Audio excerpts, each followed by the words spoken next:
ध्रुव राठी ने कुछ दिन पहले बोला था कि मोदी जी से बेटर एक गधा है, और इस बात से मैं तो एग्री करता ही था। 2 मिनट दो, आप भी एग्री करोगे। तो 5-6 दिन पहले हमारी सरकार ये कहती है कि हमारे देश में एलपीजी और क्रूड ऑयल की कोई कमी नहीं है और सब कुछ ठीक ठाक चल रहा है, और उसके जस्ट 2-3 दिन बाद ही ईसीए लागू कर देते हैं और एलपीजी की रेट बढ़ा देते हैं। कई जगहों में एलपीजी की सप्लाई ही बंद कर देते हैं। और अभी हालात ऐसे हैं कि हमारे देश में एलपीजी गैस का प्रोडक्शन 50% तक कम हो गया है, और एलपीजी की शॉर्टेज से कारण कई सारे इंडस्ट्रीज तक बंद हो गए हैं। और इंडस्ट्रीज का बंद होना मतलब कई सारे लोगों का बेरोजगार होना। और अब जिनको नहीं पता कि एलपीजी की शॉर्टेज हो क्यों रही है, तो सुनो, हमारे देश में 55 से 60% तक की एलपीजी इम्पोर्ट होके आते हैं, और जो 60% एलपीजी इम्पोर्ट होके आते हैं उसका 90% एलपीजी स्टेट ऑफ हॉर्मुज के रास्ते आता है, और वो रास्ता ईरान ने 28 फरवरी को ही बंद कर दिया है। और ईरान स्टेट ऑफ हॉर्मुज के रास्ते चाइना को जाने दे रहा है, बस सिर्फ भारत को नहीं जाने दे रहा है, क्योंकि इनकी वजह से हमारे रिश्ते ईरान के साथ खराब हो चुके हैं। हमारे देश में इतनी भसड़ मची हुई है, देश की जनता पूरी परेशान है, लेकिन हमारे प्रधानमंत्री कहाँ हैं?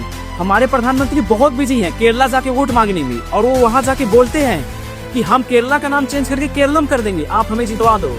मोदी जी, कोई सेंस है आप में? आपकी अय्यासी की सजा पूरे देश की जनता भुगत रही है। पता है, ध्रुव राठी ने आपको गधे के साथ कंपेयर करके आपकी नहीं गधे की बेइज्जती कर दी है, क्योंकि आप गधे से भी बदतर हो। अमेरिका बार बार हमारी बेइज्जती करता है और आप कुछ नहीं बोलते हो। इंदिरा गांधी ने अमेरिका के अंदर बैठ के बोला था कि अमेरिका नहीं डिसाइड करेगा हम किसके साथ व्यापार करेंगे और किसके साथ नहीं।